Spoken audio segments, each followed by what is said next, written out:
தாய் வீடு ஜூலை 2026. எரியும் விளக்கில் அணையும் நெருப்பு. எழுதியவர் ரதன். வாசிப்பவர் ஆர். சத்யபிரியா. சிதைந்த வாழ்க்கைக்குள்ளும் எப்படியாவது நிலைத்திருக்க துடிக்கும் தேடல் மனிதர்களிடம் எப்போதும் உண்டு. அதையே நாம் காசாவிலும் லெபனானிலும் இன்று காண்கிறோம். மேற்கு ஆசிய நாடான லெபனானின் வடக்கு மற்றும் கிழக்கு பகுதியில் சிரியாவும், தெற்கு எல்லையில் இஸ்ரேலும், மேற்கில் மத்திய தரைக்கடலும் அமைந்துள்ளன.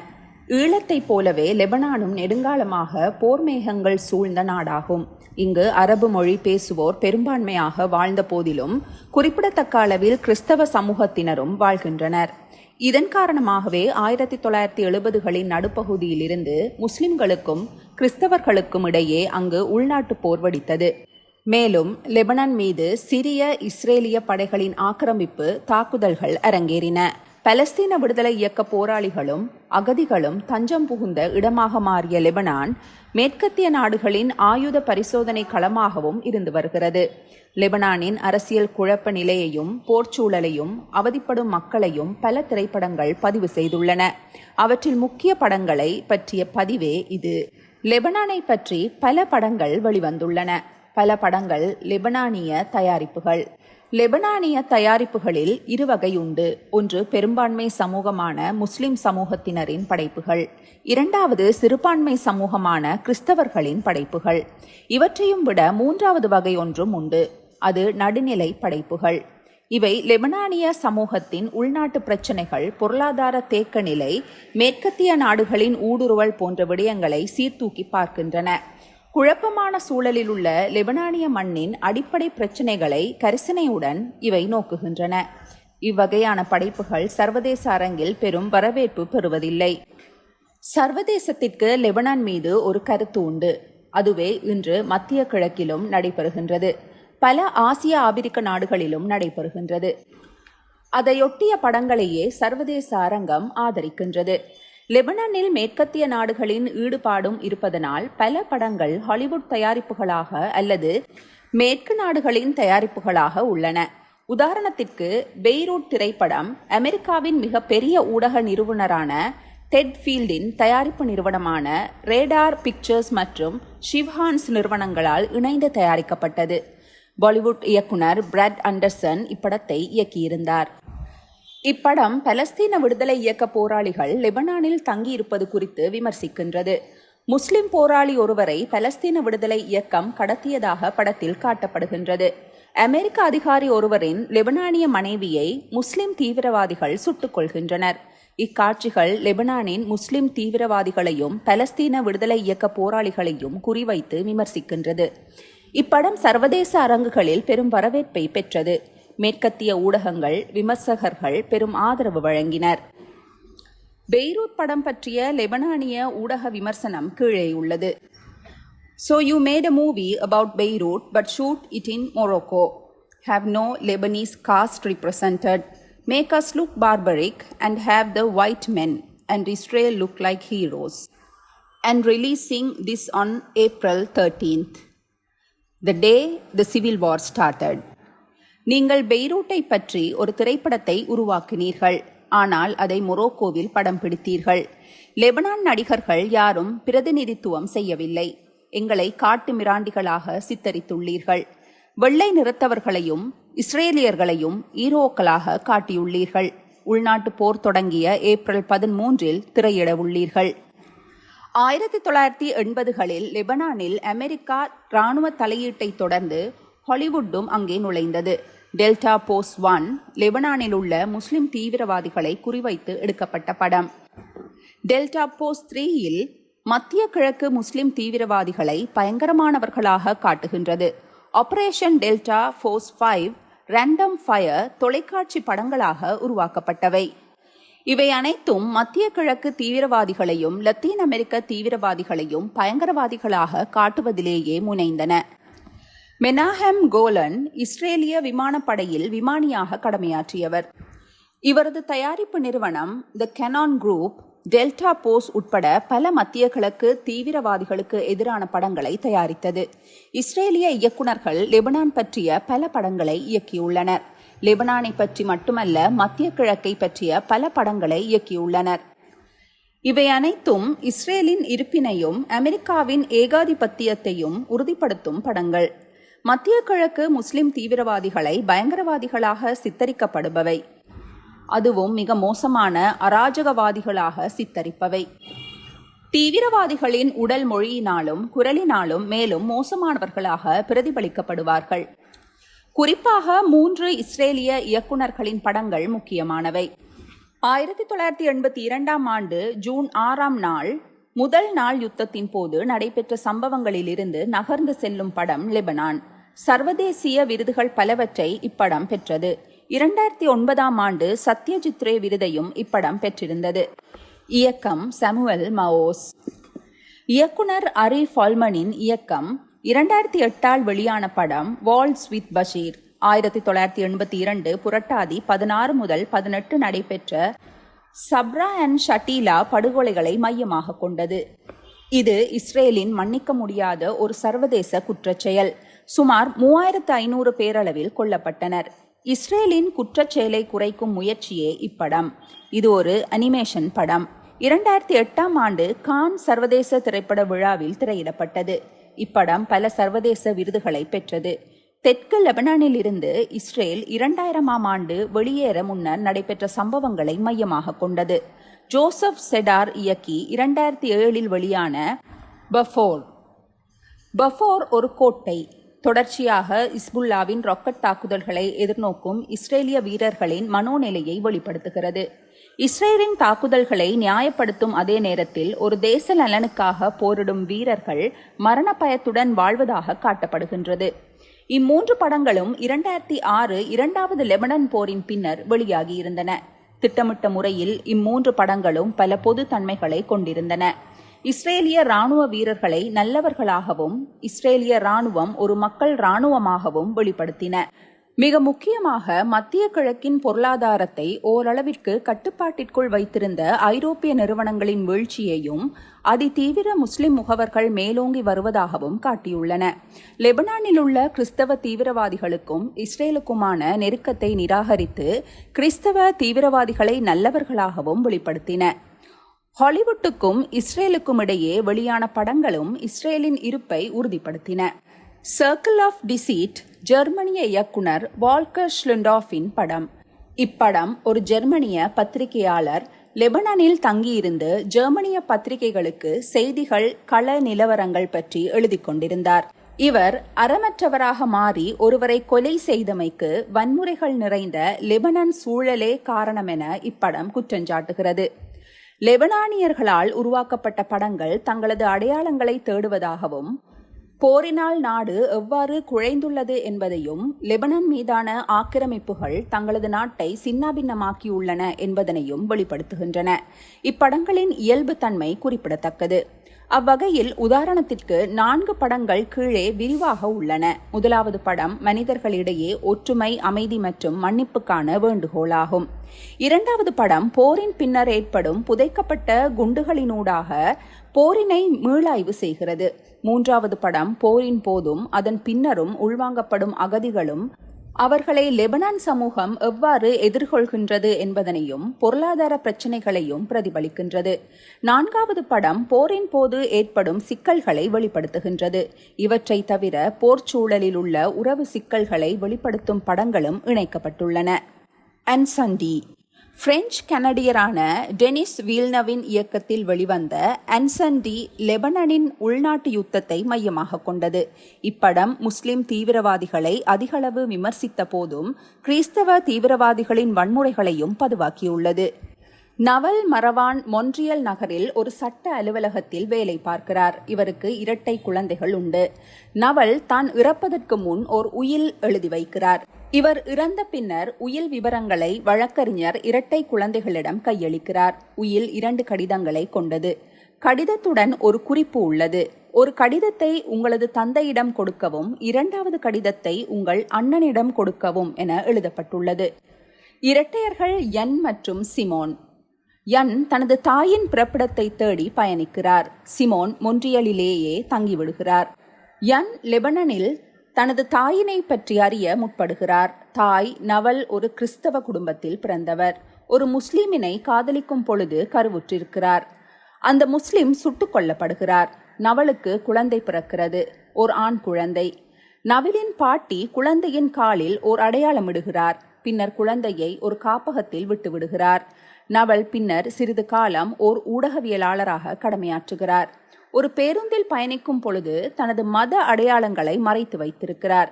அந்த பேருந்தில் பயணிகள் அனைவரும் முஸ்லிம்கள். கிறிஸ்தவ தீவிரவாதிகள் அந்த பேருந்துக்கு தீ வைக்கின்றனர். அப்போது தான் ஒரு கிறிஸ்தவர் என கூறி தனது அடையாளத்தை வெளிப்படுத்தி தப்புகின்றார். இந்த நிகழ்வின் பின்னர் நவல் கிறிஸ்தவ தீவிரவாதிகள் மீது கோபம் கொள்கிறார். பின்னர் ஒரு கிறிஸ்தவ ஆதரவாளரை சுட்டு கொன்றுவிடுகிறார். 15 வருட சிறை தண்டனை கிடைக்கின்றது. சிறையில் இவர் தொடர்ச்சியாக துயரமாக பாடி வருகின்றார். சிறை கைதிகளை கட்டுப்படுத்துவதற்காக அங்கு வரும் இளம் அதிகாரி வன்முறையாளர். பெண்கள் மீது பாலியல் வன்புணர்வு செய்வதில் வல்லவர். அவரால் நவல் கருவுறுகின்றார். இரட்டை குழந்தைகள் பிறக்கின்றன. குழந்தைகளை ஒரு தாதி பராமரிக்கின்றார். சிறையிலிருந்து விடுதலையாகும் நவலை முஸ்லிம் மத தலைவர் கனடாவிற்கு இரட்டை குழந்தைகளுடன் அனுப்புகின்றார். தாயின் கதையை தேடி செல்லும் சிறை அதிகாரிகள் சிறையிலிருந்து குழந்தைகளை பெற்று பராமரிக்கும் தாதி உட்பட பலரை சந்தித்தே தாயினை பற்றி முழுமையாக அறிகின்றார். சிறையில் தனது தாயை பாலியல் வன்புணர்வு செய்தவர் அபு ரரேக் என்பதனையும் அறிகின்றார். அபு ரரேக்கே அவர்களது தந்தை. இதனை சீமோனுக்கு தொலைபேசி மூலம் தெரிவிக்கின்றார். லெபனான் வரும் சீமோன் உடன் இணைந்து தங்களது அண்ணனை தேடுகின்றனர். தங்களது பாட்டியால் தங்களது அண்ணன் விடப்பட்ட காப்பகத்தை கண்டுபிடிக்கின்றார்கள். காப்பகமும் அழிக்கப்பட்டு விடுகின்றது. ஒரு முஸ்லிம் தலைவர் மூலம் தங்களது அண்ணன் பற்றிய விவரங்களை பெற்றுக்கொள்கின்றார்கள். இவர்களது அண்ணனும் ஒரு முஸ்லிம் தீவிரவாதி. பின்னர் இவரை சிறையில் உள்ள கைதிகளை கட்டுப்படுத்த அரசு அதிகாரிகள் பயன்படுத்துகின்றனர். தங்களது அண்ணன் பெயரும் அபு அரேக் என இவர்களுக்கு தெரிய வருகின்றது. அண்ணனை தேடுகின்றார்கள். அண்ணன் மொன்றியல் நகரில் வசிப்பது தெரிய வருகின்றது. மொன்றியலில் அண்ணன் வேலை பார்க்கும் இடத்திற்கு வரும் இரட்டையர்கள் தங்களது தாய் எழுதிய 2 கடிதங்களையும் கொடுத்துவிட்டு விரைவாக வெளியேறுகின்றனர். ஒரு கடிதத்தில் தாய் இக்கடிதத்தை கொண்டு வருபவர்கள் உங்களது பிள்ளைகள் என்று எழுதியுள்ளார். மற்றைய கடிதம் அன்பு மகனே என ஆரம்பமாகின்றது. எனது அன்பு என்றும் மாறாது என்று முடிக்கின்றார். நவல் இறப்பதற்கு சில மாதங்களுக்கு முன்னர் ஒரு நீச்சல் குளத்தில் தனது பாட்டி தனது குழந்தைக்கு காலிலிட்ட அடையாளத்தை கொண்டிருந்த ஒருவரை காண்கின்றார். அவரது முன்பக்கத்தை பார்த்தபோது அதிர்ந்து விடுகின்றார். ஆம், அவரது மகனே. அவரை பாலியல் வன்புணர்வு செய்த சிறை அதிகாரி. இரட்டை குழந்தைகளுக்கு அண்ணனும் அவரே, தந்தையும் அவரே. வஜ்டி முவட் நாடகத்தை தழுவியே இப்படம் எடுக்கப்பட்டுள்ளது. வஜ்டியும் லெபனனில் பிறந்த கனேடியர். இவர் 8 வயதிலிருந்து மொன்றியலில் வாழும் ஒரு நாடகாசிரியர். படத்தில் பல காட்சிகள் சிந்தனையை கிளறுகின்றன. குழந்தைகளுக்கு மொட்டையடிப்பது அவர்களது அடையாளத்தை அழிப்பதாகும். முஸ்லிம்கள் பயணிக்கும் வண்டிக்கு தீ வைக்கும் பொழுது ஒரு குழந்தையை நவல் தனது குழந்தை என கூறி காப்பாற்ற முயற்சிக்கின்றார். அக்குழந்தை எரியும் பேருந்தை நோக்கி அம்மா என கத்திக்கொண்டு ஓடுகின்றது. தீவிரவாதிகள் அக்குழந்தையையும் கொன்றுவிடுகின்றனர். இக்காட்சி கூட உங்கள் சந்ததியே அழிக்கப்படும் என செய்யப்படும் எச்சரிக்கையாகும். இன்றைய காசாவிலும் தெற்கு லெபனானிலும் இதுவே நடைபெற்று கொண்டிருக்கின்றது. தூண்டுதல்கள் என்பது ஒரு பயணம் மற்றும் அடையாளத்தை தேடுவது ஆகும். ஆனால் கதை முக்கியமாக பாரம்பரியத்தை தேடுவதில் அக்கறை கொண்டுள்ளது. முடிவில் அடையாளத்தின் அந்நியத்தை வெளிப்படுத்தியுள்ளது. 1975 முதல் 1990 வரை 1,20,000 உயிர்களை கொன்ற லெபனான் உள்நாட்டு போரின் போது நடைபெறும் சம்பவங்களை மையப்படுத்தியது. எனினும் கதை ஒரு குடும்பத்தை பற்றியது. போர் பின்னணியில் உள்ளது. போரின் கொடூர முகத்தை இக்குடும்பத்தினூடாக வெளிப்படுத்தப்படுகின்றது. போரின் கொடூர முகம் என்பதை விட மதங்களின் கொடூரமே காட்சிப்படுத்தப்பட்டுள்ளது. Villeneuve said in an interview, it was important that there was a relationship between the landscapes and the inner feelings of the characters walking through them. I tried never to fall into the trap of exoticism. நிலப்பரப்புகளுக்கும் அவற்றின் வழியே நடந்து செல்லும் கதாபாத்திரங்களின் அக உணர்வுகளுக்கும் இடையே ஒரு தொடர்பு இருப்பது முக்கியமாக இருப்பது அவசியம் என இயக்குனர் ஒரு செவ்வியில் குறிப்பிட்டுள்ளார். படம் முழுவதும் இதனை காணலாம். பாழடைந்த அழிக்கப்பட்ட நகரங்கள், ஆதரவற்றோர் இல்லம், அங்கே அலையும் மனிதர்கள், துப்பாக்கிகளை காவிச் செல்லும் போராளிகள் யன் லெபனானுக்கு வரும் பொழுது இயற்கையும் யன்னுடன் இணைந்து பயணிக்கின்றது. தனது தாய் பாலியல் பலாத்காரம் செய்யப்பட்டதை அறியும் பொழுது நிலப்பரப்பு அந்நியப்படுத்தப்படுவதை இயக்குனர் காட்சிப்படுத்தியுள்ளார். இவை வார்த்தைகளால் எழுத முடியாது. தாய் இரட்டையர்களிடம் உங்களது தந்தையையும் அண்ணனையும் தேடி கடிதங்களை கொடுக்கவும் என உயிலில் குறிப்பிட்டிருக்கின்றார். தாய் நவலுக்கு தந்தையும் அண்ணனுமானவர் மொன்றியலில் உள்ளார் என்பது தெரியும். தாய் உயிலில் அதை குறிப்பிடவில்லை. தாய் அவர்களின் பாரம்பரியத்தையும் அவர்கள் யார் என்பதனையும் அறியச் செய்யவே அவ்வாறு செய்கின்றார். இந்த விடயம் புலம்பெயர் தமிழர்களுக்கும் பொருந்தும். அடிப்படையில் எமது இரண்டாவது சந்ததி போரை சந்திக்கவில்லை. போரின் வடுக்களையும் வலிகளையும் செய்திகள் வழியாகவே அறிந்துள்ளனர். அவர்கள் போர் நடைபெற்ற நிலத்தை தரிசிக்க வேண்டும். ஒருவரின் சுயத்தின் கருத்தாக்கம் கேள்விக்குள்ளாக்கப்பட வேண்டும். இந்த தன்மையை அட்டம் எக்கோயனின் படங்களான அராரட், கலண்டர் ஆகிய படங்களில் காணலாம். 3ஆம் தலைமுறை ஆர்மேனியரான அட்டம் எக்கோயன் தான் யார் என்பதனை தேடும் முயற்சியாகவே இப்படங்கள் எடுக்கப்பட்டுள்ளன. ஆர்மேனியரின் படுகொலையை மீண்டும் உலகிற்கு இப்படங்கள் நினைவூட்டின. இயக்குனர் இப்படத்தினூடாக தான் கூற வரும் விடயத்தை நவல் இறுதியாக எழுதிய கடிதத்தினூடாக வெளிப்படுத்துகின்றார். Take solace, for nothing means more than being together. You were born of love, so your brother and sister were born of love too. Nothing means more than being together. ஆறுதல் அடையுங்கள். நாம் ஒன்றாக இருப்பதை விட மேலானது வேறொன்றுமில்லை. நீ அன்பினால் பிறந்தாய். அதுபோலவே உன் சகோதரனும் சகோதரியும் கூட அன்பினால் பிறந்தவர்களே. நாம் ஒன்றாக இருப்பதை விட மேலானது வேறொன்றுமில்லை. படத்தில் ஒரு கதாபாத்திரமாக நீச்சல் குளம் வருகின்றது. தனது பிள்ளைகளின் தந்தையையும் தன்னை பாலியல் பலாத்காரம் செய்த தனது மகனையும் நீச்சல் குளத்திலேயே நவல் காண்கின்றார். நீர் சுத்திகரிப்புடன் தொடர்புடையது. இன்றைய லெபனானுக்கு இது அவசியம். லெபனானாக இருக்க வேண்டுமெனில் நவலின் வார்த்தைகளை பின்பற்ற வேண்டும். இன்சென்டிவ்ஸ் என்பது மனிதர்களிடையே ஒற்றுமை, அமைதி மற்றும் மன்னிப்புக்கான வேண்டுகோளாகும். லெபனானை பற்றிய படங்களில் இப்படம் முக்கியமானது. கனடிய படங்களில் மிகவும் குறிப்பிடத்தக்க படம் இது. இப்படத்தை பற்றி இன்னமும் விரிவாக எழுதப்பட வேண்டும்.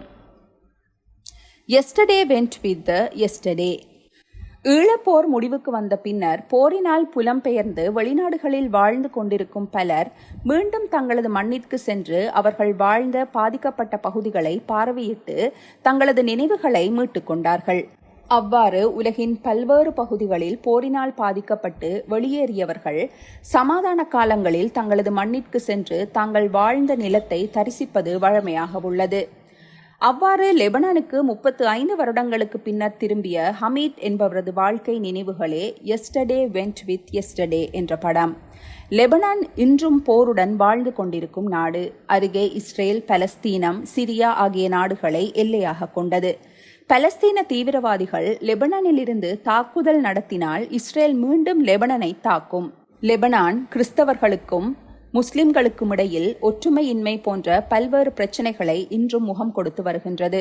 7000 வருடங்கள் பழமை கொண்டது இந்நாடு. ஃபெனிஷா என்ற பழமையான நாகரீகம் வளர்ந்த நாடு. இருந்தும் என்ன, போர் மக்களை நிம்மதியற்றவர்களாக மாற்றிவிட்டது. இப்படத்தினூடாக போரினை கட்டுடைத்துள்ளார் அமெரிக்காவில் வாழும் லெபனானியர் இசாம் பி மக்டிசி. இப்படம் லெபனானிலேயே படமாக்கப்பட்டுள்ளது. போரினால் பாதிக்கப்பட்டவர்களே நடிகர்கள், துணை நடிகர்கள். உண்மை சம்பவங்களை மையமாக கொண்டது இப்படம் என கூறப்பட்டுள்ளது. படத்தில் வரும் பல சம்பவங்கள் ஈழப்போரிலும் நடைபெற்றுள்ளன. அவ்வகையில் இப்படம் எமக்கு மிகவும் நெருக்கமாக உள்ளது. இப்படத்தை அமேசான் பிரைமில் பார்க்கலாம். ஹமீட் தனது தந்தையின் விருப்பத்தை நிறைவேற்ற 35 வருடங்களின் பின்னர் தான் பிறந்து வளர்ந்த லெபனானுக்கு வருகின்றார். ஹமீட்டின் தாத்தாவுடன் ஹமீட் தங்குகின்றார். ஹமீட் தனது சகோதரனின் நினைவு தூபிக்கு சென்று வணங்குகின்றான். ஹமீட்டின் தந்தை லெபனான் உள்நாட்டு போரில் ஒரு பங்காளர். ஒரு நாள் ஹமீட்டின் தந்தையை தேடி வந்தவர்கள் ஹமீட்டின் சகோதரனை தூக்கி சென்றார்கள். அச்சிறுவனுக்கு அப்பொழுது 10 வயதிருக்கும். அவன் தாயை பார்த்து கதறுகின்றான். அம்மா, என்னை காப்பாற்றுங்கள். குரல் ஓய முன்னர் துப்பாக்கிச் சூட்டு சத்தம் கேட்கின்றது. இதே போன்ற உண்மை சம்பவம் ஒன்று ஈழப்போரிலும் நடைபெற்றது. ஊடகவியலாளரை தேடிச் சென்ற இயக்கம் அவர் வீட்டில் இல்லாததனால் அவரது ஒரே மகனை கூட்டிச் செல்கின்றது. சுமார் 18 வயது உயர்தர பாடசாலை மாணவன். ஒரு சில மணி நேரங்களில் அவன் உயிர் பறிக்கப்படுகின்றது. இச்சம்பவம் பற்றி அண்மையில் கூட முகநூலில் பல பதிவுகளை காணக்கூடியதாகவிருந்தது. ஹமீட்டின் தாய் ஹமீட்டின் தந்தையிடம் உன்னால் தான் எனது மகன் கொல்லப்பட்டான் என கூறுகின்றார். ஆனால் ஊடகவியலாளரின் மனைவி அவ்வாறு ஊடகவியலாளரிடம் கூறினாரோ தெரியாது. ஊடகவியலாளர் தற்பொழுது கனடாவில் வசிக்கின்றார். போர் நடைபெறும் இடங்களிலெல்லாம் ஒரே மாதிரி சம்பவங்கள் நடைபெற்று கொண்டுதான் இருக்கின்றன. ஆரம்பம் முதல் இறுதி வரை படத்தின் பாத்திரங்கள் எம்முடன் மிகவும் நெருக்கமாக இருப்பது போல் உள்ளது. இதே போன்றவர்கள் எம்முடன் வாழ்ந்துள்ளார்கள், வாழ்கின்றார்கள். ஹமீட் சிறுவனாக இருந்தபோது தனது தந்தை மற்றும் சகோதரனுடன் கிறிஸ்துமஸ் நேரங்களில் கிறிஸ்துமஸ் மரங்களை வெட்டுவதற்காக மலை பிரதேசத்திற்கு செல்வது வழமை. அப்பிரதேசத்திற்கு மீண்டும் தனது நினைவுகளுடன் செல்கின்றான். அங்குள்ள ஒரு குகையிலேயே தந்தையும் அவரது குழுவினரும் பதுங்கியிருந்துள்ளார்கள்.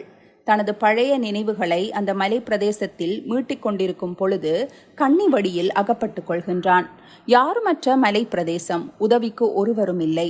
முகமெல்லாம் இரத்தம், கால்களை அசைக்க முடியாதுள்ளது. நினைவு தடுமாறும் நேரத்தில் தனது தந்தையை நினைத்துக் கொள்கின்றான். தந்தையை நோக்கிய அவனது கேள்விகள் இவை: How many people did you kill in the war, Dad?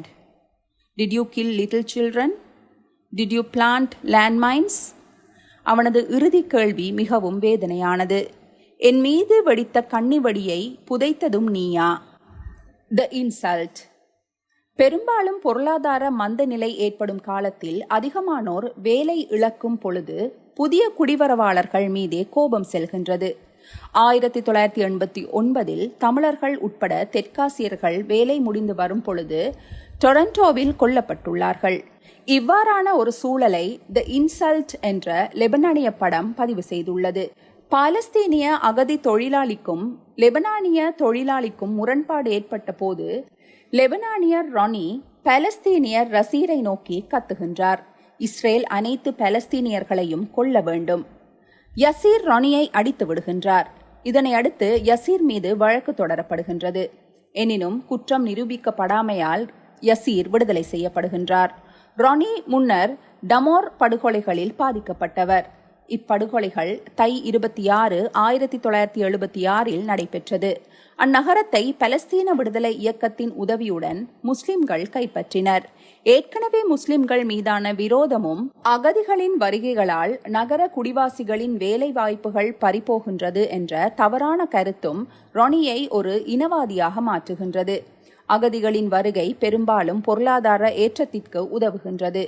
இதனை பொருளியல் நிபுணர்களும் அரசியல்வாதிகளும் மறைக்கின்றனர். இதன் விளைவை இப்படம் தெளிவாக பதிவு செய்துள்ளது. பலஸ்தீன, ஆபிரிக்க, மத்திய கிழக்கு, இலங்கை போன்ற நாடுகளிலிருந்து அகதிகள் புதிய பாதுகாப்பான நாடுகளை நோக்கி புலம்பெயர்வது போல் மத்திய அமெரிக்கா, தென் அமெரிக்காவிலிருந்தும் மக்கள் பாதுகாப்பு தேடி புலம்பெயர்கின்றனர். தற்சமயம் டொனால்ட் ட்ரம்ப் அமெரிக்க மெக்சிகோ எல்லையில் புதிய நீண்ட மதிலொன்று கட்டப்பட வேண்டும் என கூறி வருகின்றார். அதனை அவர் சாத்தியப்படுத்தலாம். ஏன் இந்த மதில்? மத்திய அமெரிக்காவிலிருந்து அகதிகள் மெக்சிகோவினூடாக அமெரிக்காவின் சாண்டியாகோ நகருக்கு வருகின்றனர். இவ்வாறு வருபவர்களின் அதிகரித்த எண்ணிக்கையை கட்டுப்படுத்தவே இந்த மதில். மதில் கட்டுப்படுத்துமா இல்லையா என்ற கேள்வியை விட அமெரிக்காவும் நேட்டோவும் மத்திய அமெரிக்காவில் ஏற்படுத்திய குழப்பமான சூழலே மத்திய அமெரிக்க மக்களின் புலம்பெயர்விற்கு காரணம். உள்நாட்டு யுத்தம் சற்று ஓய்வு எடுக்கும் பொழுது லெபனானுக்கு ஆப்பிரிக்க நாடுகளிலிருந்து தொழில் நிமித்தம் பலர் புலம்பெயர்கின்றனர். குறிப்பாக பெண்கள். ஷவுட்டிங் வித்தவுட் அ லிசனர் படம் 3 எத்தியோப்பிய பெண்கள் லெபனான்ஸ் கஃபாலா ஸ்பான்சர்ஷிப் சிஸ்டம் இன் கீழ் லெபனான் வருகின்றனர். அதன் பின்னர் அவர்கள் சந்திக்கும் மனித உரிமை மீறல்கள், நிறவாதம் போன்றவற்றை வெளிப்படுத்தியுள்ளது. வீட்டுக்கு வேலைக்கு என வரும் பெண்கள் மீதான உடல் ரீதியான வன்முறைகள் மத்திய கிழக்கெங்கும் நடைபெறுகின்றது. த கைட் ல செவவோலோ 16 வயது லமியா என்ற இளம் பெண்ணின் வாழ்வை பற்றியது இப்படம். சமூக மத கட்டுப்பாடுகளை ஏற்று வாழ நிர்பந்திக்கப்பட்டு வாழ கட்டாயப்படுத்தும் பெண்ணின் வாழ்க்கையை இப்படம் வெளிப்படுத்துகின்றது. இவற்றை மீறி படம் லெபனான் இஸ்ரேல் எல்லையில் நடைபெறுகின்றது. எல்லை முள்ளு கம்பிகளால் பிரிக்கப்பட்டுள்ளது. ஏற்கனவே கொடுக்கப்பட்ட வாக்குறுதியின்படி இப்பெண் இஸ்ரேலில் உள்ள பலஸ்தீன மணமகனுடன் வாழ செல்கின்றார். எல்லையை நீண்ட வெள்ளை அங்கியுடன் கடந்து செல்கின்றார். அவரால் மீண்டும் தனது குடும்பத்தை சந்திக்க முடியாது. இப்படம் ஒரு பெண்ணின் வாழ்வினூடாக லெபனனில் தஞ்சம் கோரியுள்ள பலஸ்தீன அகதிகளையும் இஸ்ரேலினால் அழிக்கப்படும் பலஸ்தீன மக்களின் வாழ்வையும் பதிவாக்கியுள்ளது.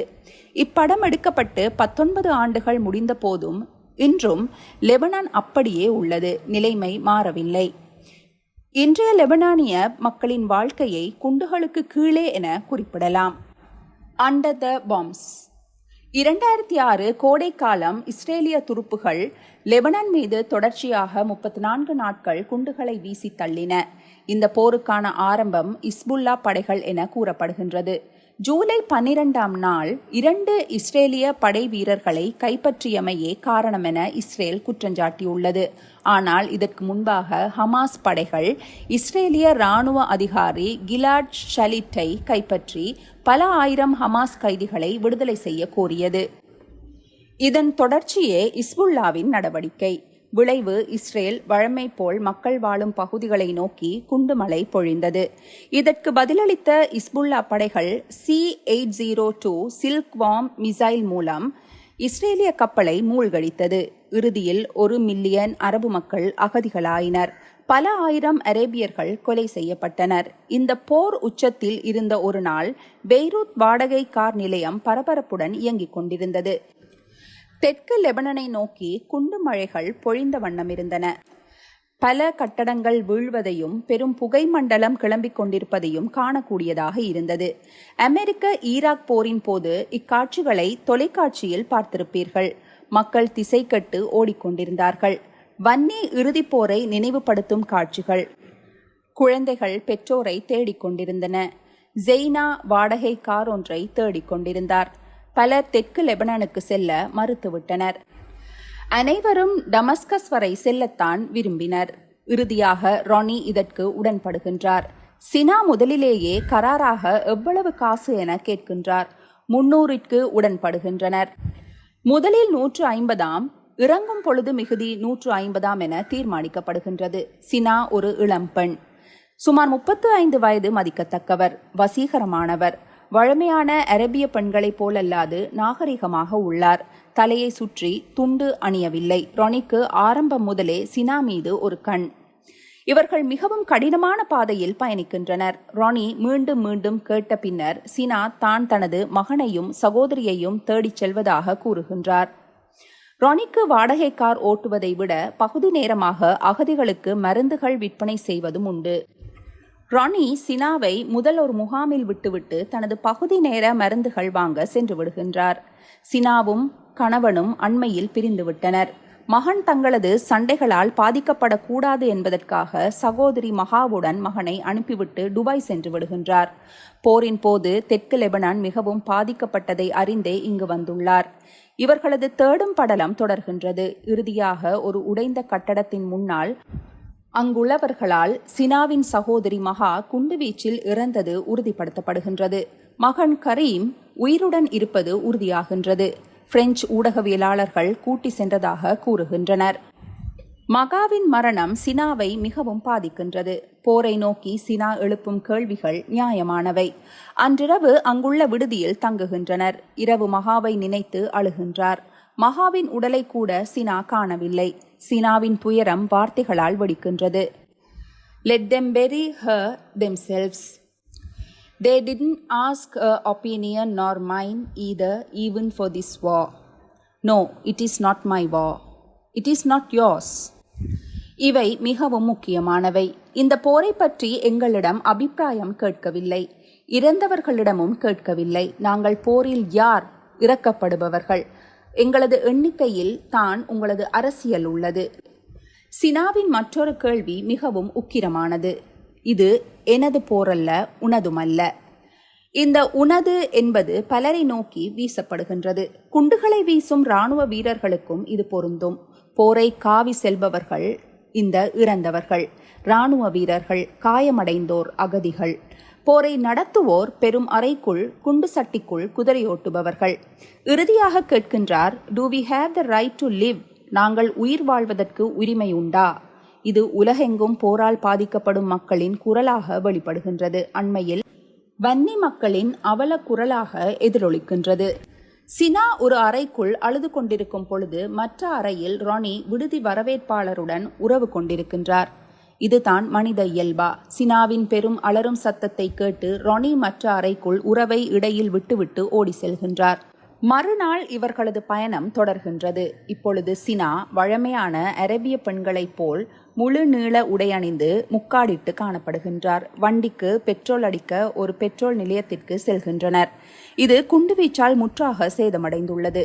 நிலைய முதலாளி தனது மகன் வெளிநாட்டில் வேலை பார்க்கிறார். அவர் அனுப்பும் பணம் மூலம் நிலையத்தை புதுப்பிக்கப் போவதாக கூறுகின்றார்.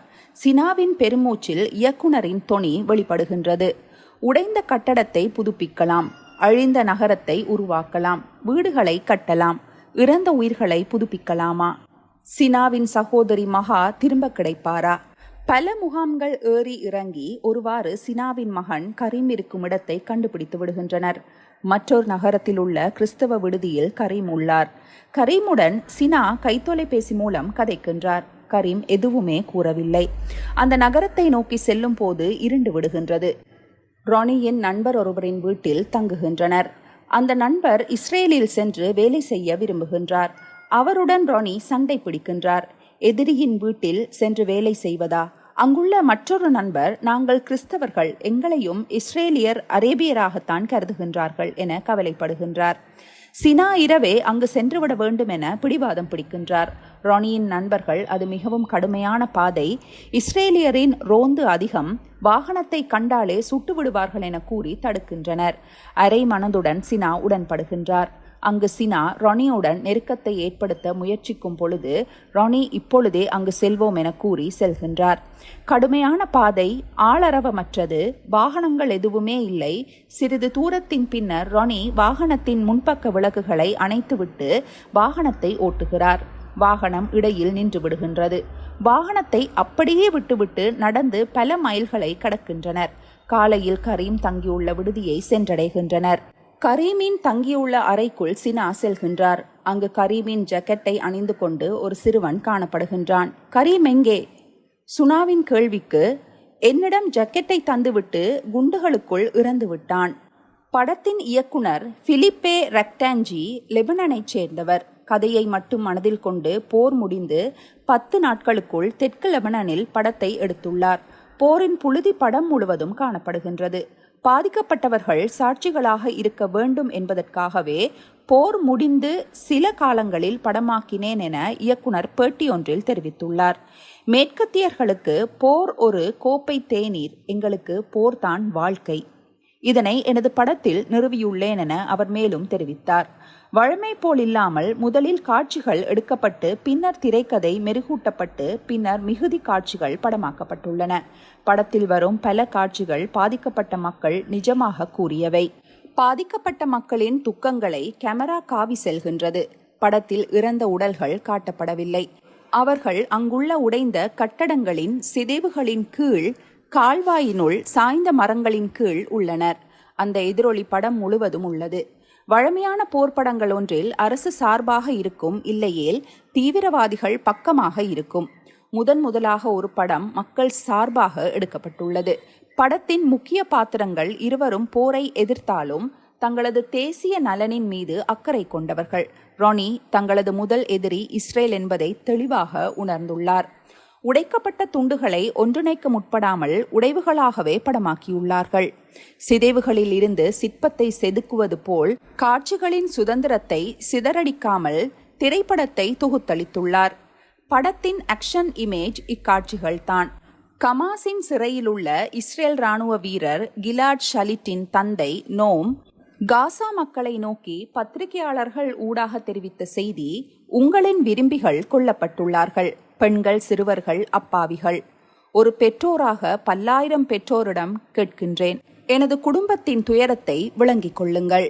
Some of your loved ones have been killed, women and children, young and innocent. As a parent speaking to a multitude of parents, I ask you to understand my family's anguish. இதனை இஸ்ரேலிய அரசு விளங்கிக் கொள்ளும் வரை இந்த தாயின் வலியை நாங்கள் பகிர்ந்து கொள்ள வேண்டும். நன்றி.